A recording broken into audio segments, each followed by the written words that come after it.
कधी कधी अशा काही घटना घडतात की त्या कशा आणि का घडल्या याचा अनुमान लावणे विचारापलीकडे असते। नागपूरमधून एक धक्कादायक बातमी अशी समोर आली आहे। कुही तालुक्यातील सुरगाव शिवारात एकाच कुटुंबातील 5 जणांचा खदानीमध्ये बुडून मृत्यू झाल्याची घटना समोर आली आहे। एकाच कुटुंबातील हे मृतदेह असल्यामुळे परिसरात खळबळ उडाली आहे। आत्महत्या आहे की दुर्घटना आहे या प्रकरणाचा तपास पोलीस करत आहेत। मिळालेल्या माहितीनुसार कुही पोलीस ठाण्याअंतर्गत पाचगाव पोलीस चौकी समोरील भागातील खदानीमध्ये ही घटना घडली आहे। काल दुपारी 5 जणांचे मृतदेह बाहेर काढण्यात आले आहेत।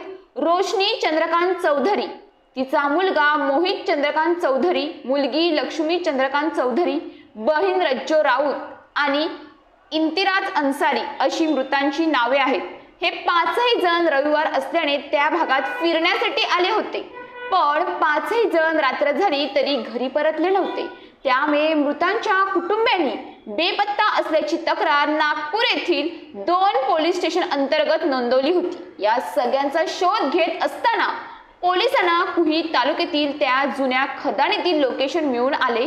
पोलिसांनी घटनास्थळी धाव घेतली आणि खदानीतून 5 मृतदेह बाहेर काढण्यात आले। प्राथमिक दृष्ट्या हे सगळे फिरायला आले होते असा अंदाज व्यक्त केला जात आहे। मात्र 5ही जणांचा मृत्यू कसा झाला या सगळ्यांचा तपास कुही पोलीस करत आहेत।